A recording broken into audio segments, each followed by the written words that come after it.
Welcome to Talking with Tech. I'm your host, Rachel Madel, joined as always by Chris Bugaj. Hey, Chris. Rachel, I have a quick question for you. What? Who has the meats? Who has the meats? I have no idea. Of course, what I'm referencing is the fact that we just got back from the Arby's 2024 convention in Orlando, Florida.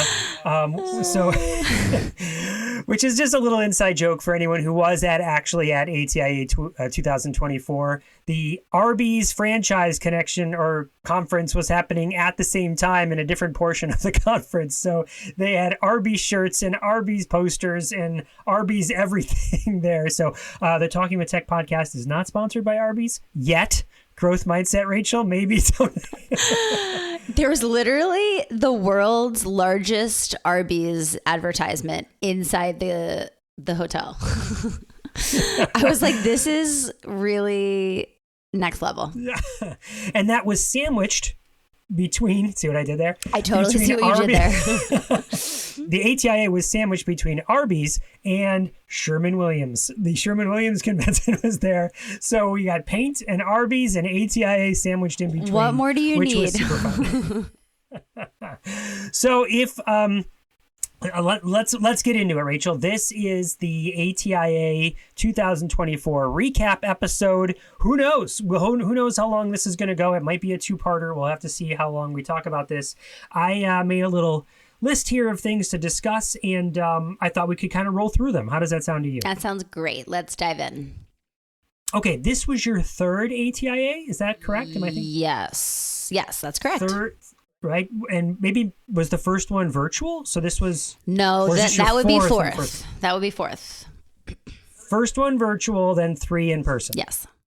Gotcha. Okay. So, and I've been going for many, many years, being in assistive technology for, many, many years.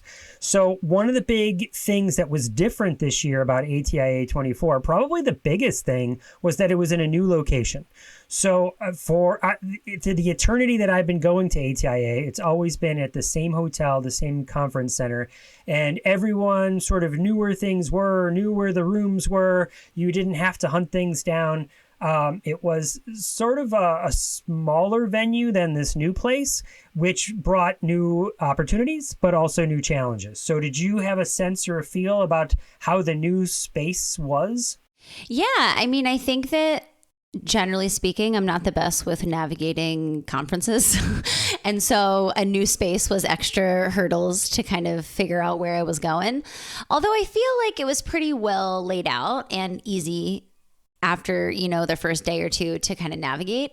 So I feel like the space was really great, and it was just a different experience. It felt different and didn't feel like ATIA in some ways. But then, of course, the people is really what make a conference. So the people were all there. We had amazing experiences, and yeah, it was really awesome. Yeah, I would say that's the only thing that I really noticed about the new space is that we saw so many of our friends and so many people we met there for the first time. And yet, as I was reflecting after the fact, I was like, oh, but I didn't see that person. And I didn't see that person. I know that person was going to be there. They told us 3 days ago they were going to be there and we didn't see them. I had people on the podcast that we just didn't see, but I know they were there because it was a larger venue. You had less opportunity to just sort of run into people. Yet we still ran into lots of people, right? So that was a big change. And then the other thing I think was the timing of it. So forever and always, it was pre-conferences on Tuesday and Wednesday, and then Thursday and Friday and Saturday morning were the actual rest of the conference.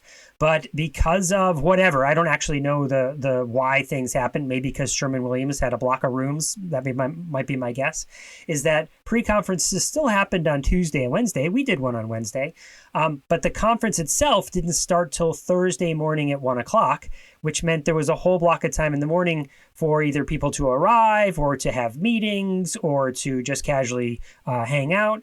But that also meant that Saturday, to make sure the same amount of time was spent, Saturday was all day. And that certainly affected my conference going because I needed to get back on Saturday, not leave on Sunday. It's a whole extra expense to stay an extra day, hotel and all that kind of stuff.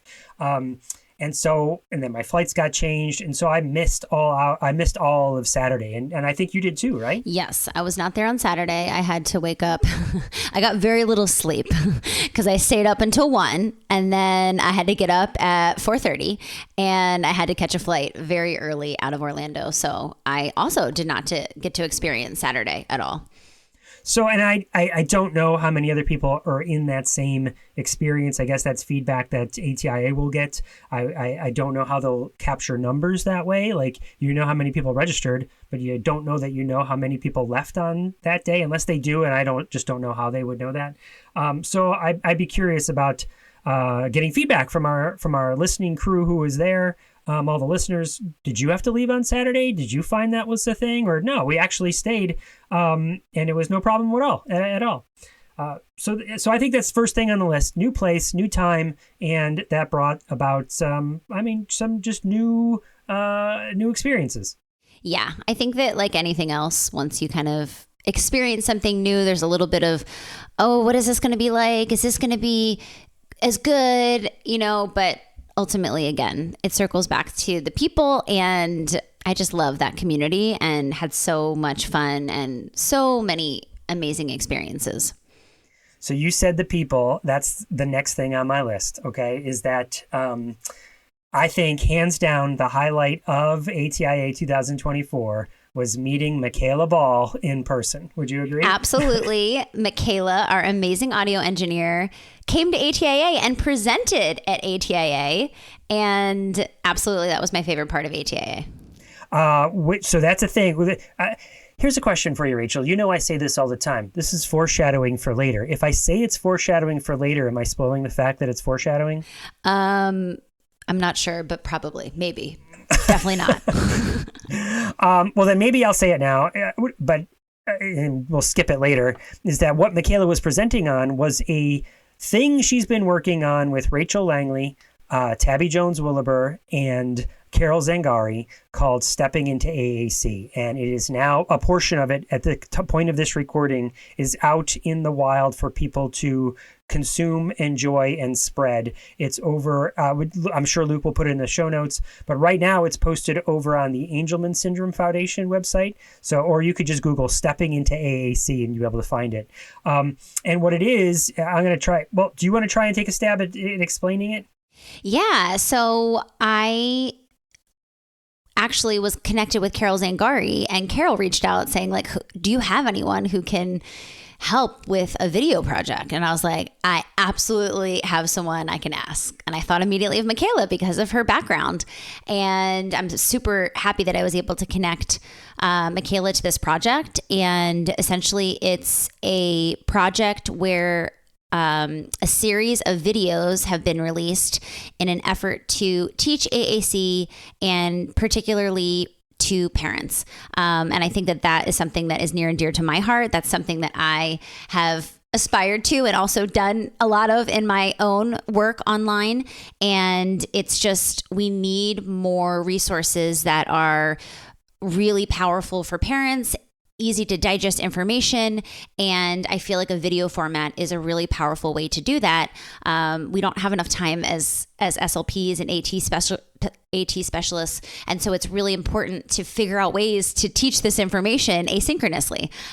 So I'm really excited to really dive into that project and to learn more about it. And I think it's just a really invaluable resource to our community.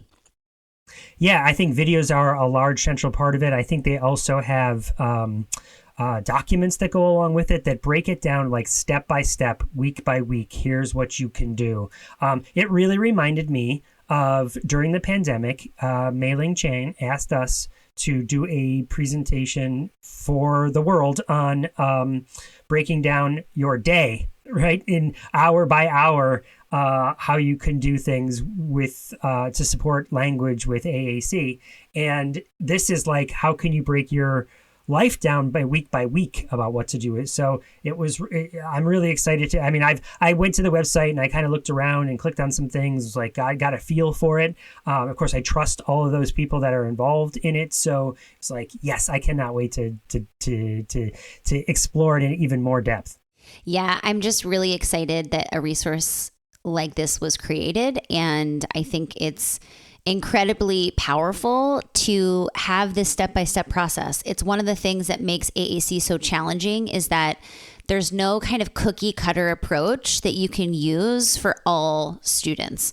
And so, at least having some of this process, I guess, automated, and the foundational, pieces of information and concepts taught, I think is a huge time saver. And that allows us as clinicians and educators who are working alongside of students and, their communication partners, it allows us to focus our time where it really matters, which is, now let's talk about your child and core language, and your child and pausing longer, like your child and in modeling in, everyday routines. And I feel like that is just so powerful, because again, we don't have enough time to do all the things, but if we have asynchronous learning opportunities, it just makes our job a lot easier. Speaking about people besides Michaela, that also was a big highlight of ATIA 2024, is that there were so many people that we met who we have not met before. Of course, seeing old friends, but meeting new ones, and so many listeners of the Talking with Tech podcast. It's certainly the case where you and I would present together just 2 or 3 years ago, and we'd say, we're the hosts of the Talking with Tech podcast. How many people listen? And you'd get, let's say, of a room full of 50 to 100 people, somewhere like 3 to 6 people raising their hands that they're listeners. And the rest of people go, no, tell us more. And now in a room full of 50 to 100 people, it's 3 to 6 people who haven't raised their hands, right? Who haven't said yes, which is super exciting for us, right? And so many people, when we were together and separately, came up to us and said, we love your work. We love what you're doing with Talking with Tech. Please keep going. We've learned so much. Is that fair? Yes, it was so great to meet so many of our listeners and to hear how the podcast has made an impact on them. And it really makes the work we do here feel really awesome. It makes me feel really awesome that we're making such an impact. And so I just want to say thank you to anyone who saw us and grabbed us and walked up to us or lingered around us as we were having other conversations. It really was wonderful to meet you guys and to talk to you and to listen to your story. And it's just awesome because we do this podcast, Chris, and we don't always have the chance to talk with the people who are actually listening, who are, consuming the content and actually doing things in, their own practice differently. So it's just really great when we have that opportunity. Before we got to ATIA, you and I were doing a presentation out in the American Southwest for a school district that many of the teachers were new. And so a lot of the concepts that we were presenting were some of the early foundational concepts because they had not really experienced, let's say, core vocabulary or motor planning in the way it would work with AAC. And so we were sharing some foundational concepts to people who were new into the field. But then we hop on multiple planes and we travel to ATIA, where we do our design and deliver pre-conference. And those are people that were mostly, not all, but mostly much further along in their journey with AAC. It was a very different conversation with them. So I think we have to shout out Katie here specifically, Katie Butzu. And Katie, if we're saying your name wrong, it's Butzu. Go look her up on X or all the places. But Katie came in. Katie was wearing a t-shirt that said Rachel Madel and Chris Bugaj for president. Some of you guys might have seen it. I posted on social media. We tagged Talking with Tech, but I was just in shock when I saw her t-shirt.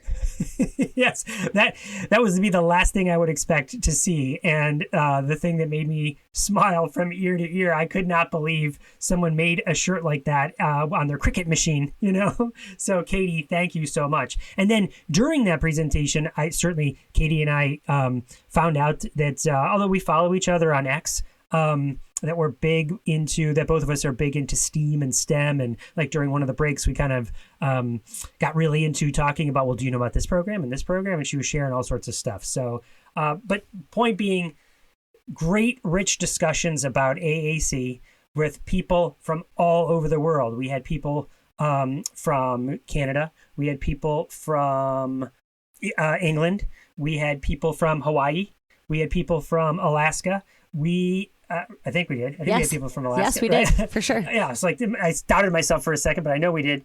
And then we also had people coming from Israel, which, of course, with everything going on at the time of this recording and in the last number of months, it just felt like I wanted to hug them so tight, you know? So it was great that they were there and got to have this rich discussion with people all over the world about how to better consider and implement AAC. Yeah, I loved that pre-conference. It's so refreshing to spend time, a whole day, with people who are just as passionate about AAC as I am. And I think that there's something that is somewhat isolating in the work that we do, because oftentimes we are the only AAC person in our district or in our organization, and to be around other people who totally get it and we can kind of dive in to kind of some of our biggest roadblocks and challenges in this work. Not only did we come up with some really awesome ideas, solutions, but I also just feel so much more connected to this work and to the people in that room particularly. And there's something to that. There's something about that connectedness, like you're not in this alone, that is really powerful. It's not a moment, it's a movement. And when you get to be with people that are part of that movement that you either haven't connected with before or you have just tangentially, and you can really dig in deep for multiple hours about how we're going to then leave and continue that movement, it re-energizes you. I certainly came back re-energized. Totally. Okay, let me ask you this, Rachel. Every year when we come back from ATIA, we sort of talk about the theme. Like everybody was talking about this. And I really struggled this year with what was the theme? You know, did something resonate to the top, bubble to the top, that you found that you're having, you know, multiple conversations about while in different sessions, or as you're walking from place to place, or around the poolside, or at dinner at night when you're up till 1 a.m? You know, is there something that just sort of like this kept coming up? There was no real theme for me. I think that a theme that I noticed was AI, but that's because I was putting myself in sessions and situations where that was kind of the topic. So I was kind of putting myself in those conversations. But I didn't pick up on a theme this year. Like I said, I struggled with that too. If there was one for me, it was two particular resources that weren't really launched at ATIA, but they were launched around the same time as ATIA. So I think it is important to mention it here so that people know about it. So the first one is that the Office of Special Education Programs, which is in the United States, that's like the federal government overseeing special education, recently launched a kind of an updated assistive technology myths and facts PDF or documentation in multiple languages, sort of going through what are the myths and what are the facts around assistive technology consideration in the IEP and beyond. And when that came out, of course, we're at the Assistive Technology Industry Association conference, so a lot of people were talking about that. To me, I looked through it and I was like, yep. But of course, for me, it's stuff I knew, right? But it was so important for the rest of the world to know this stuff and for it to be a spotlight on it and to share it widely with all the new people that are in education and all the people that have heard about assistive technology sort of, again, tangentially or in passing, or think that it's somebody else's responsibility. Like this, again, is a nice, booster shot for the world, or specifically the country of the United States, about what is important about assistive technology. You know, we haven't heard anything from the Office of Special Education Programs in a long while specifically about assistive technology, so this was a nice refresher to rejuvenate everybody. And the second document that came out that has been a multi-year project is the National Ed Tech Plan. So what's important about the National Ed Tech Plan of 2024 is that infused in this National Ed Tech Plan is universal design and accessibility. They are highlighted as the premier way to design instruction, not from a special ed lens, from an everybody lens. This comes from, again, the United States federal government, the educational technology side, right? The Office of Educational Technology, that's saying this is how we design instruction in an inclusive way for everybody. This is how it should be done. And that, again, is a great document for any school district anywhere in the world, really, who's saying, okay, we want to change how we're doing things. Let's look at what the federal government is saying to do. And the thing is that the National Ed Tech Plan has not just with one administration, meaning it has been around for a while and it's just updated to the new version. And accessibility and universal design have been part of the theme of that through multiple presidential administrations. It has not changed based on whether you have a Republican president or a Democratic president or something else.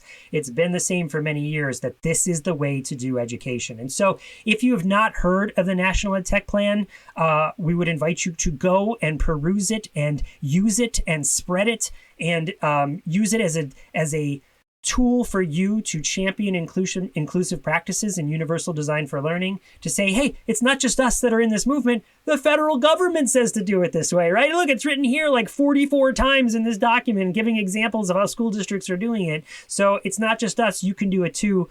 And other places have done it, so we can emulate what these other places have done. So I think that's what I heard most frequently people talking about, is these national level documents that have come out with this fervor and excitement around how they could be used to push the envelope and change how we do instruction generally for everybody. I think it's really awesome that now we have this resource from, like you said, the federal government, or resources, and just how much weight that pulls. Because I feel like we've all been in situations where we're really trying to advocate and we feel like we're the only one in our little neck of the woods that's trying to do this work, and that, you know, it can feel like a very much an uphill battle. So to be able to cite a federal resource when you're advocating on behalf of making some of these changes, when you're sitting in an IEP meeting, you know, it's just really, really helpful to kind of put some oomph behind what you're saying. Now, I would like to just discuss this point about the National Ed Tech Plan real quick. Like I said, multiple administrations, it's been around for a while. This is just the new version of it, right? And the old versions also had universal design for learning and accessibility woven through it. It was a theme. And there's this wide gap between how the federal government and many administrators see how education can be designed, and the actual teacher in the classroom teaching kids. There's this wide gap in between. Like, okay, yeah, I see where you're pointing us to. How do we actually get there? Which is why I would invite our listeners to look at that National Ed Tech Plan, show it to your assistant principals, your principals, your superintendents, make sure they're aware of it, so that we can start to narrow that gap that exists, so that we can show the teachers in the actual learning spaces in schools how they can design things differently. Love it, Chris. All right, what else you got for me? All right, let's talk about sessions. You had sessions, I had sessions. We didn't, besides our design and deliver, we didn't have sessions together. So you want to go first? Let's talk about your session that you did with a couple colleagues. Yes, I had the absolute pleasure of presenting with Sarah Gregory, Ashley Laracy, and Kelly Key, all big names in the AAC world. And I was so excited that we were all able to come together. It actually started last year at ATIA when we decided, hey, we should all present together. And we actually made it happen. So our session was really around AAC implementation barriers. And we designed the session to really just crowdsource everyone's biggest barriers and then talk through them and give ideas and share resources. We had an amazing Padlet where people were populating ideas, strategies, resources. And it was me running around, Chris, with the microphone, asking, questions and getting people's ideas. And so it was a really engaging session, and it was really awesome to share that experience with some people in the field that I highly respect. Yeah, I love that you got your steps in and Yes. can run around with the mic, and people got to share their experiences in multiple formats, either saying things out loud or putting them on the Padlet. Again, that's modeling universal design for learning, where you have multiple means of expression. So sounds like it was awesome. I'm sad I couldn't be there. I had to be in a different session at that time. I did come by and say, wish you all good luck, but I think maybe... Could you share that Padlet with me? I would love to take a look at what people said. Totally, yes. Okay, one of the reasons I couldn't be there is because I had sessions of my own. I presented twice with our Inclusive 365 crew. Mike Murata, so sadly couldn't be there. He had stuff going on that he couldn't be at ATIA. We missed him. For those of you that know Mike Murata, he's a big influence in ATIA, and he was there in spirit and a little cardboard cutout. Like he was everywhere. He was on the dance floor. He was eating dinner with us. Like, he was still there. Yeah. And he's one of the Inclusive 365 crew that helped write one of the other authors of the Inclusive Learning 365 book. So Beth and Karen and I presented twice, and they were extremely well attended sessions, like out the door, packed. Sadly, I think people had to be turned away because they couldn't fit in the rooms, where we were talking about inclusive mindsets. And then the first one was like how to develop an inclusive mindset, and really how to be an ambassador for change in your neck of the woods. Clearly, you come into ATIA, you probably have an inclusive mindset, or you're well on your way on that journey, where the people back at home who are not at ATIA needs to hear those messages. So we talked a little bit about how to become an activist in that area. And then the second one was on literacy instruction and designing inclusive literacy spaces. Both of these, I should say, were sponsored by Text Help. So we were in the Text Help room. And again, rich discussions about different tools and strategies that you can use to put in place. And at one of those sessions, sitting in the front of the room was Amanda Hartman. Now, do you know Amanda Hartman? I do. I actually had the pleasure of meeting Amanda Hartman at ATIA this year. Oh, is this the first time you met her? Yeah, I've never met her. Yeah. So Amanda works for Assistive and has created many videos on YouTube and has done presentations and has written a couple books. And she gave me a couple of her books that she's done. So I just want to shout her out real quick to thank her for her books. Now, her books are children's books to teach people about AAC. So one of them is called AAC Rhyme Time, and the other one is I Talk in Different Ways. So these are great children's books that I was gifted. Thank you, Amanda. And if you haven't seen them, they're a great way to teach whole classrooms of kids about AAC. Yeah, I actually had the pleasure of right at the end of ATIA, when I was staying up until 1 a.m, Chris, I was talking to Amanda Hartman. I actually was down at the bar, and we were all kind of hanging out, and I had the pleasure of talking to her about her books. What you don't know, Chris, is that when you had dropped off those books, and I think you had to, I don't know, run to the restroom or something. And I was like, what are these books? And I was like, I've seen these books. And so I got to page through the books that Amanda had gifted you. And then I had the opportunity to talk to her about how she created those books. And it was so cool to hear the backstory. And they're actually really awesome books to teach about AAC, to teach literacy, phonological awareness for her Rhyme Time one. So yeah, definitely excited that I was able to meet her, and excited to get her books. What other of my stuff did you look through when I walked away? Everything. I was really just searching through all of your belongings whenever you weren't in the room. Thank you for keeping them safe. And yes, so let me ask you about this. So you and I did get to go to a couple sessions together. One of them was Jordan Zimmerman's session, right? We were sitting in the back. What did you think?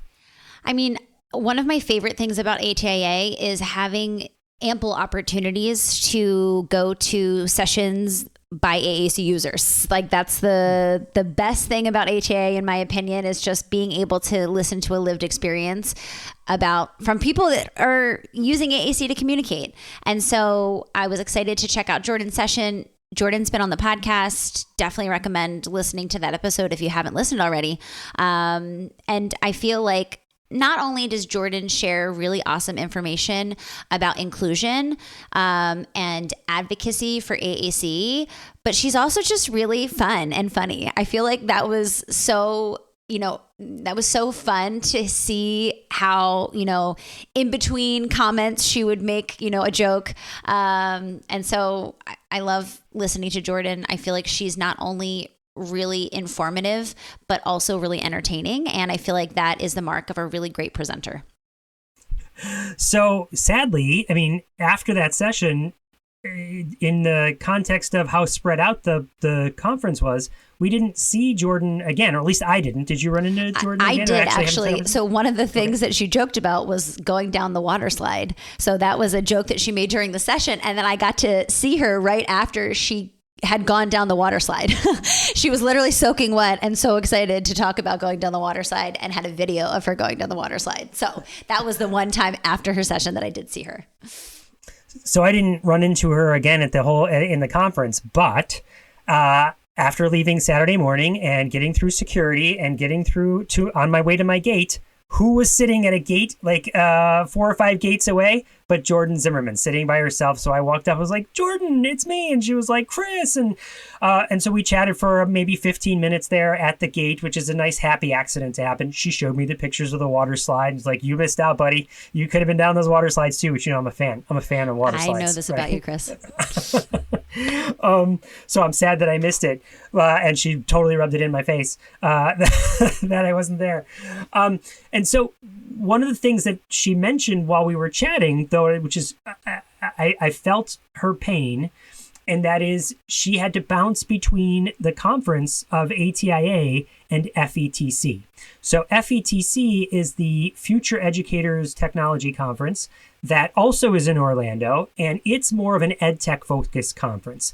And for many years now, many of us who have been going to ATIA, when it's on the same time, have this difficult choice of making, like, do I go to FETC and become that activist ambassador to more people that aren't really necessarily thinking of inclusion the way we are and inclusive practices the way we are? Do we become evangelists there? Or do we spend more time over here doing the deep dive in assistive technology and inclusive design with these folks? And I've definitely done the thing where I've been hopped. I've had to go from one, find a Uber or Lyft, go over to FETC, do some presentations, come on back. And that was Jordan's experience this year of being like I can't be everywhere at once. I'm trying to be everywhere at once because so many people need to hear this. And I want to be with this conference and I want to be with this conference. So we just sort of commiserated about that for a little while, about how we have to wear these both hats and have to try and spread the word. Yeah, I know it's I think what happens too, in my experience, and I'm sure yours, Chris, like when we go to these conferences, it's like a whirlwind. It's like we're presenting and then we have this meeting and then we have this interview and then we have, to be at this thing. And it's just like can feel like very much, oh my goodness, like what just happened to me? A lot of those things are really great things. But sometimes when I'm like, walking around and trying to rush from this place to that or following this really strict schedule, I'm like, remember when I was like fresh out of grad school and I went to ASHA and I just would sit in the sessions and then I'd be done, and it's just like, it's a totally different experience. And I'm grateful for that experience because I feel like it's so cool to meet all the people that I meet and get the opportunities to do everything that I get the opportunity to do. But there's definitely a hustle associated with conference life. And it's just, I feel energized and at the same time completely exhausted. Yes, that's exactly the feeling I would say too. And also to that notion that I certainly said those messages to many of the new people at ATIA. And let me just comment on that for a second. Someone told us it's a statistic that about 40% of the people at ATIA were new, meaning they were new to ATIA. It's their first time attending the conference. And that was certainly my experience. They were all wearing these multicolored badges and like, oh, your first time. And I'd see them in the elevator and I'd see them around. And a message that we said in some of our sessions, the Inclusive 365 sessions, but then beyond, was you might be thinking when you're new here that you go and you sit and you take the information down and then you use those tools or resources back with your practice, which is certainly a case, but that's only like level 1. Level 2 is being that evangelist, that activist, that ambassador for making change in your area. So challenge yourself to see, when I go back, am I going to write a blog post? Am I going to create a podcast? Am I going to do a presentation? Am I going to find a champion teacher and say, hey, you and I, let's do this thing together because I learned this thing at ATIA, but you got to take it back and spread the word. And I'll add to that, being open to the idea of you becoming a presenter yourself. I feel like so often I have been at conferences or listened to people share really awesome ideas, and I'm like, okay, so when are you going to present? And it's like, it's always usually met with like, oh, I couldn't possibly do that. I'm not a presenter, And so I just encourage you guys, if you have awesome ideas, if you feel passionate about this work, don't be afraid to submit a proposal to speak and present your work. We were all at one point or another, all of the people who you listen to present at these conferences were not presenters. We all had the moment where we were like, okay, I guess I'll submit a proposal. I guess I'll create a presentation. I guess I'll, keep doing it, And so it just really hopefully can inspire you guys who are listening to share your work. If you're going to go to ATIA, you might as well submit a proposal and try to present at ATIA too. I could not agree more. Back to Jordan for a second. One of the other things that we were talking about at that gate was she asked me some questions about, Chris, in general, when you're working with different school districts, what do you see with their Chromebooks or their Apple devices, whatever they're using as their tier 1 support for schools in general? What do you see as their accessibility settings? Are they shut off? Are they turned on by default? And I said, I don't know generally. She said, because I'm seeing a lot of people come up and talk to me. I'm hearing a lot of people come up and talk to me about how the default setting is the accessibility features in the operating systems are unchecked, right? Like some administrator on the informational side of, the IT side has said, that some student might use that in some nefarious way, or maybe it's, I don't know, I don't know the rationale, but they might uncheck the box and that turns it off for all the iPads or all the Chromebooks, right? And she was like, Chris, we got to make sure those are turned on. And I was like, well, yes, I agree with that. And, Jordan, it's not just the accessibility features, because there's a number of things in the accessibility. So in any operating system, there'll be a thing that says a category that says accessibility settings.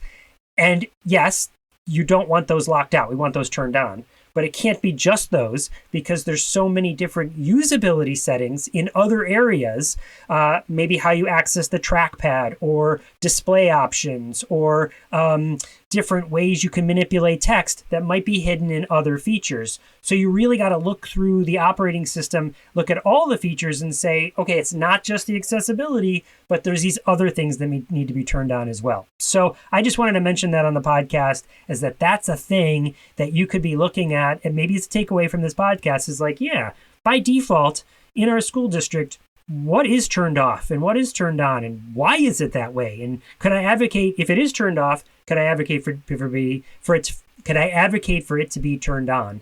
And Jordan and I were like high-fiving that, Totally. I mean, I completely agree. I think also the next step is teaching people how to use it, because I just feel like they just don't get it. So many times I'm like, have you seen this feature? Have you seen that? And people are like, wow, how'd she do it? I'm like, this should just be common knowledge, right? Like we all learn how to use these devices in a limited capacity, in my opinion. We have the ability to really expand that, but it starts with just even knowing what these accessibility features are and how they can be used to help students.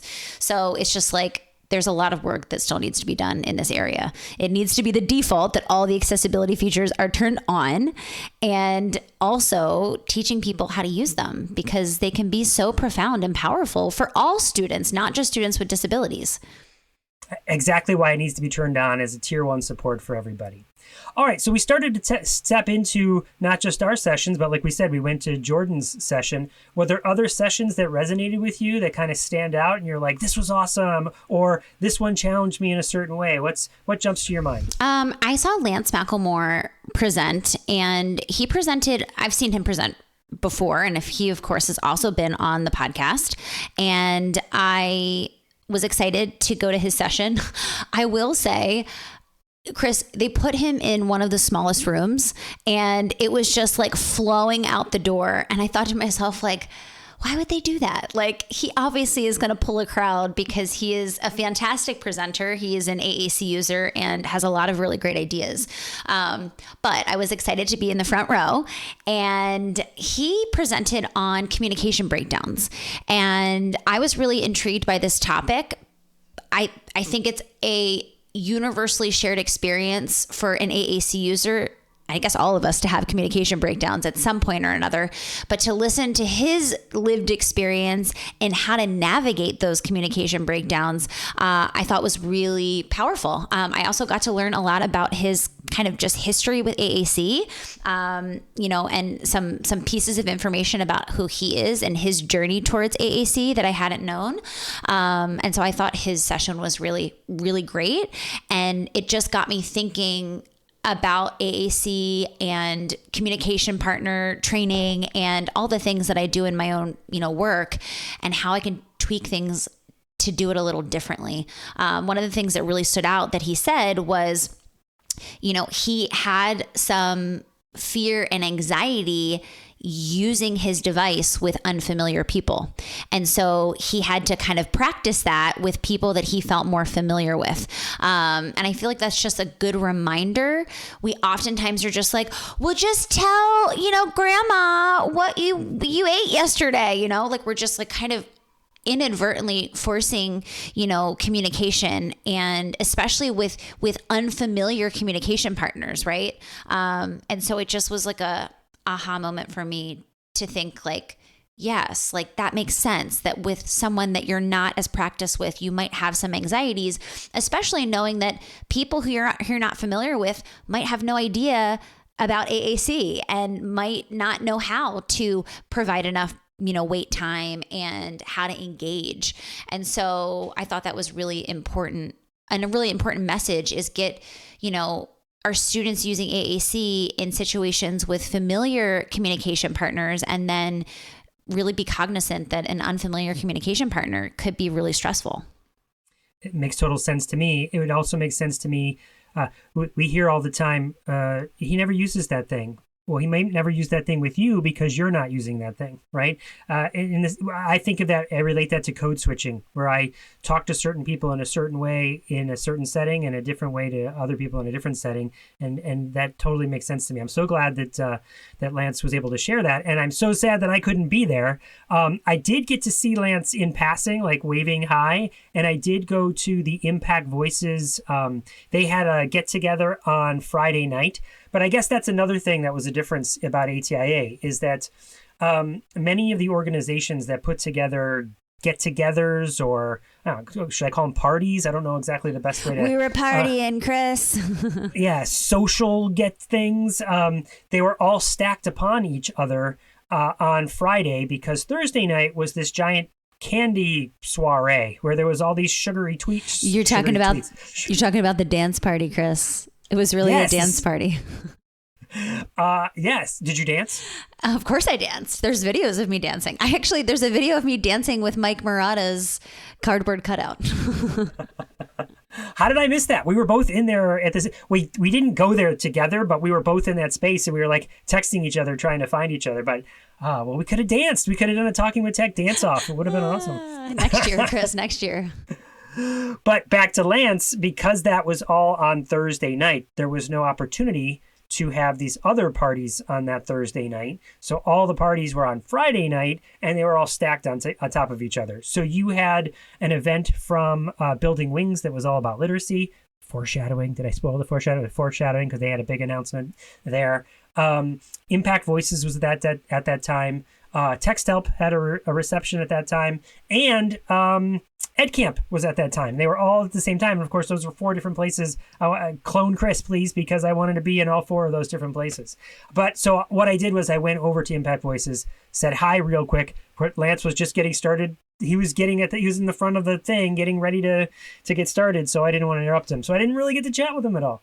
I know. It was really sad that there were all these competing parties at the same time. Just because, yeah, you want to do all the things. You know, I had FOMO. I was at Ed Camp and I was like, there's other things happening though.